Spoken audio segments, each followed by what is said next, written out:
for Atleti, 174 goals. He was given a standing ovation from the crowd ahead of kickoff.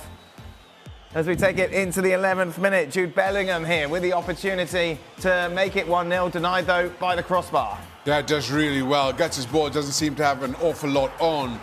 He's boxed in, just sidesteps Witsel.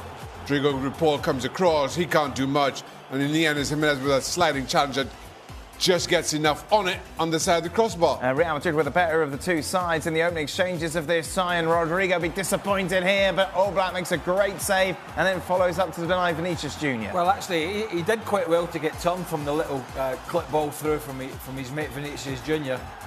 He's onside, just gets played on, so that would have been good. And then Jimenez gets back in, maybe gets a little toe on it, but Jan Oblak actually makes a very good double save here. Yeah, it might have been an own goal actually, but keeper does really well there.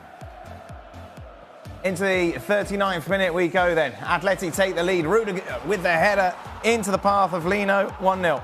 Rodrigo de Paul with the ball in. Attacker creates some separation between himself and Rudiger, who finds himself stretching. Can only help it into the path of Lino. Really good finish on the half volley. As always, when these two teams met, there was a little bit of edge throughout this tie. You can see Mendy going down here.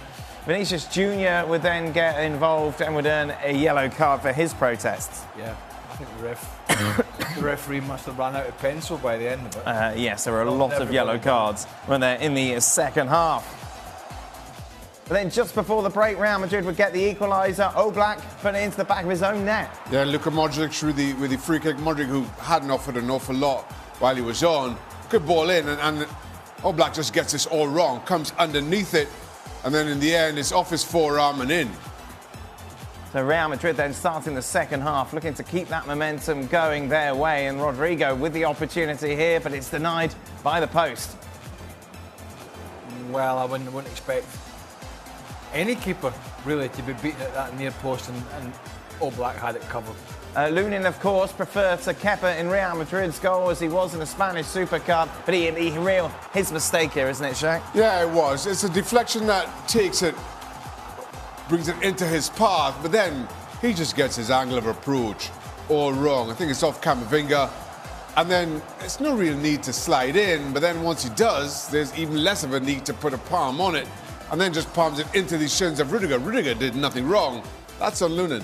Morata then makes it 2-1, 15 minutes to go. Brahim Diaz into Rodrigo. His deflected effort off the crossbar. Yeah, Oblak beaten there, could do nothing about it. Outside of the boot, off the leg of the defender, and Oblak just watches it. Big moment here then, Craig. Alvaro Morata. Oh, sorry, this is the Griezmann effort. Yeah, little ball into him. I think he was onside. We never saw a replay, but the angle really was against him here. Lunin comes out and smothers it.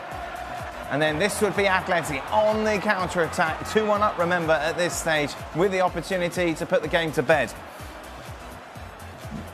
Real Madrid just get themselves caught thin after giving the ball away in transition.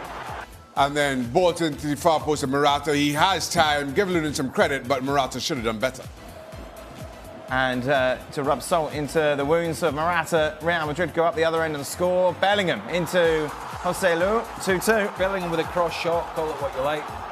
And Joselu manages to stay onside by definition of the defender trying to block the cross, really. And his big toe keeps Joselu onside by inches. It's checked, obviously. And this sends it to Oblak. No chance, sends it to extra time. Simeone not happy, be booked throughout. There it is. After Real Madrid find that equaliser, and then late on, Axel Witsel almost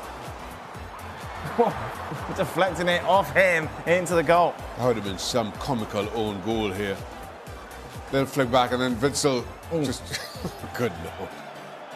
Simeone and Vinicius Jr. exchanging pleasantries at the full-time whistle as once again we go to extra time. These two teams meet in the elimination ties, but then what a goal it would be from Antoine Griezmann to make it 3-2.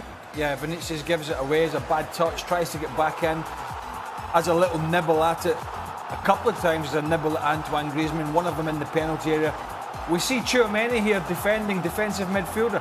he's got to get out there and double up and help his mate. He doesn't, and that allows Antoine Griezmann to come in. I mean, it's a brilliant goal, absolutely brilliant. It's just indicative of the season he's having, but it was really, really poor defensively from Real Madrid. Let's take it into the second half. Real Madrid looking to get the equaliser. Great work here, wasn't it, from Toni Kroos. Finds some space as he beats Griezmann.